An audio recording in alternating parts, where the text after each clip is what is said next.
She said initially she didn't expect to play much when she got here, but she's super happy to be on this team, and now she's gotten that valuable. Hello, guys. Welcome back to the channel.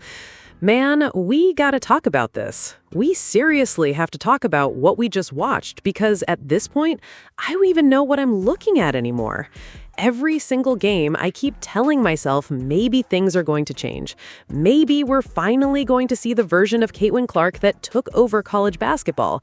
Maybe we're finally going to see the version of Caitlin Clark that broke records at Iowa. But then games like this happen, and I'm left sitting here asking the exact same question. What is going on with Stephanie White? Seriously, what is going on? Because when I watch Caitlin Clark right now, she does not look like the same player. And I'm not talking about stats, I'm not talking about highlights, I'm talking about the way she plays, the way she moves, the way she's being used on the floor. Look, y'all, if you've watched Caitlin Clark since Iowa, then you know exactly what I'm talking about. The Caitlin Clark that terrorized defenses every single night was a player who always had the ball in her hands. Everything flowed through Caitlin Clark. She controlled the pace. She controlled the offense. She dictated what happened. Now, half the time she's standing on the perimeter watching somebody else dribble. I don't understand it. And during this game, there were multiple possessions where I found myself looking around wondering why Caitlin Clark wasn't touching the basketball. Possession after possession after possession. Now, yes, Caitlin Clark got into foul trouble. That's true. Nobody is denying that. But let's be honest here. The Indiana Fever were in control for large stretches of this game. Then things started changing. The momentum shifted, the offense started looking different, and throughout all of it, Caitlin Clark just seemed disconnected. That's the best word for it, disconnected. Let's talk about the numbers for a second. Caitlin Clark played 34 minutes. She finished with 10 points. She shot 4 of 14 from the field and 2 of 6 from three-point range. She had 7 rebounds, 9 assists, 3 turnovers, and 1 block. 9 assists. 9 assists tells you she was still creating opportunities for other players. But here's another thing that stood out. Caitlin Clark did not shoot a single free throw. Not one. No trips to the line. Lexi Hull didn't shoot any free throws either. Aaliyah Boston didn't shoot any free throws either. The only player getting to the line consistently was Kelsey Mitchell. Kelsey Mitchell finished with 21 points and went 5 of 7 from the free throw line. Now look, nobody is questioning whether Kelsey Mitchell can score. Kelsey Mitchell has always been able to score. Kelsey Mitchell is one of the most talented offensive players in the league. But when you look at the stat sheet, you also see 2 assists and 4 turnovers. 2 assists, 4 turnovers. That means Kelsey Mitchell had more turnovers than Caitlin Clark, despite handling the ball so much. Again, I'm just looking at what happened. And when I look at the overall game plan, I keep coming back to the same conclusion. What exactly is Stephanie White trying to build here? Because if the goal is to maximize Caitlin Clark, then why does it feel like Caitlin Clark is spending so much time away from the basketball? That's what people keep noticing. That's what fans keep talking about. That's why so many people are frustrated. And honestly, I tried to give Stephanie White the benefit of the doubt. I really did. Every time somebody criticized Stephanie White, I said, maybe it's too early. Maybe the team needs time. Maybe they're still figuring things out. Maybe it's just one game. But after watching this game, it's becoming harder and harder to ignore what we're seeing. There were stretches where Caitlin Clark looked like a role player. A role player.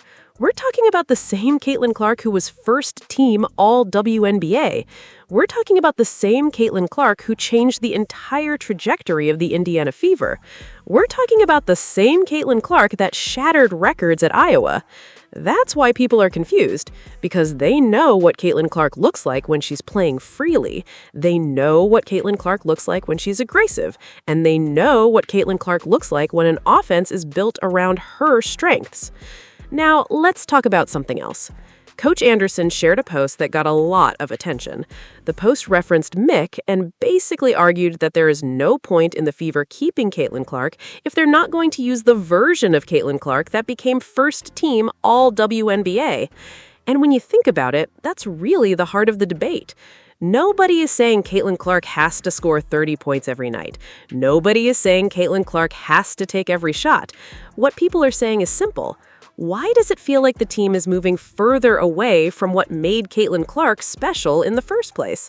That's the question, and it's a fair question, because when fans watch these games, they're not just looking at the final score. They're looking at how the game is being played. They're looking at who has the ball. They're looking at who is making decisions, and a lot of them don't like what they're seeing. Now, there was another moment during the game that really caught my attention. Apparently, Venom noticed it too. The second I saw the play happen, I immediately knew people were going to start talking about it because it perfectly captured the frustration so many fans are feeling right now. Venom noticed it. I noticed it. A lot of other people noticed it. And when you go back and watch the sequence, you can understand why people are calling it buffoonery. Major buffoonery. The kind of play that leaves fans throwing their hands up and asking, what in the world is happening? At the end of the day, this isn't about hating Stephanie White. It's about trying to understand the vision. Because right now, a lot of people are struggling to see it.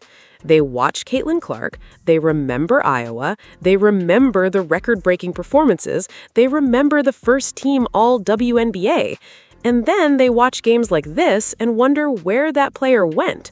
That's why the conversation isn't going away. And until the Indiana Fever figure out how to consistently put Caitlin Clark in positions to be the best version of herself, these questions are going to keep getting louder and louder after every single game. Now look, Caitlin Clark is expecting this ball back. She's expecting to get the ball back to shoot a three. Watch this, guys, real quick. Just watch the play develop. Caitlin calls for it back, right here, and what is Sophie Cunningham doing? What they always do. They run away from Caitlin Clark as soon as Caitlin gets off the ball. Stephanie White, this has to be intentional. Now, shout out to Venom. You guys can watch his stream. He goes more in depth with it. This happens when Stephanie White takes Caitlin Clark off the ball.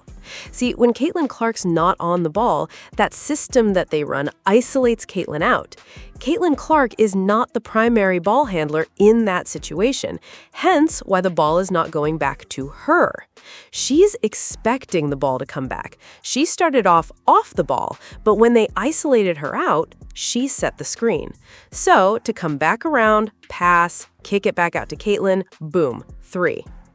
That did not happen all night expecting long. Sophie to set a screen, and Caitlin is literally leaning her body to go this way. Sophie go screens it, and Caitlin cancels out her joke right here, as you can see, and then she gets off the ball. Now, just watch the play develop. Caitlin calls for it back right here, and what is Sophie Cunningham doing? What they always do. They run away from Caitlin Clark as soon as Caitlin gets off the ball. Stephanie White, this has to be intentional. Patterns tell you more than anything. Sophie gets it to Hines Allen back to Sophie to Billings, and under no circumstance should the greatest shooter, Caitlin Clark, be wide open and nobody's getting her the ball. Monique Billings, I don't care what your name is or what you've done. You better get this ball to Caitlin Clark, literally, and you're shooting 30% from three. Open, might I add, right? Because I know it's going to be people saying Caitlin Clark's stats as well. And Caitlin clapped for the ball, as you clearly saw, and nobody got it to her. This is a habit. Process versus outcome. Venom, she made the shot, you idiot. Look at the process versus the outcome. This is not sustainable. You want Monique Billings shooting shots over Caitlin Clark wide open? Caitlin is 0 for 4, might I add. Get her into rhythm so she can take over the game, or you're going to lose this game. They're not passing Caitlin Clark the ball enough, and that's becoming one of the biggest stories every single game. I'm sitting here watching this offense, and it just doesn't make sense. Somebody in the comments said, this offense is so bad. And honestly, it's hard to argue against that when you're watching the Indiana Fever leave points on the floor over and over again. There were multiple opportunities to extend the lead, but simple baskets weren't falling. Easy layups, easy finishes. Possessions that should have ended with points ended with frustration instead. And here's the thing, guys. Any great player needs rhythm. Caitlin Clark needs rhythm. You can't expect Caitlin Clark to dominate games if she's barely touching the basketball for long stretches. That's not how elite players operate. That's not how Caitlin Clark became one of the biggest stars in basketball. Shout out to Coach Anderson, because he said exactly what a lot of people were thinking. Coach Anderson called it another absolutely horrible coaching performance. He pointed out how the defense kept attacking a player with 5 fouls. He pointed out Kelsey Mitchell going ISO while teammates were standing wide open. And when you watch the game, it's hard not to notice those things. Meanwhile, Cece is constantly working without the ball, fighting through defense and using energy on both ends of the floor. She's still not consistently getting screens designed to free her up, and she's spending so much energy defensively that it affects everything else. That's the scheme they're running right now. That's why we're seeing Caitlin Clark get into foul trouble. That's why we're seeing Caitlin Clark struggle to find offensive rhythm. And somehow, despite all the contact, Caitlin Clark didn't shoot a single free throw in the entire game. Not one. Now let's talk team stats. The Indiana Fever shot 40% from the field and 8 of 25 from three-point range, yet they still lost to a team that went just 2 of 18 from beyond the arc. They gave up 34 defensive rebounds and allowed the game to slip away despite holding a double-digit lead.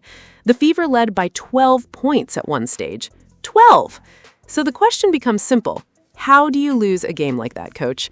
Now, down in the comments section, guys, let me know what you think.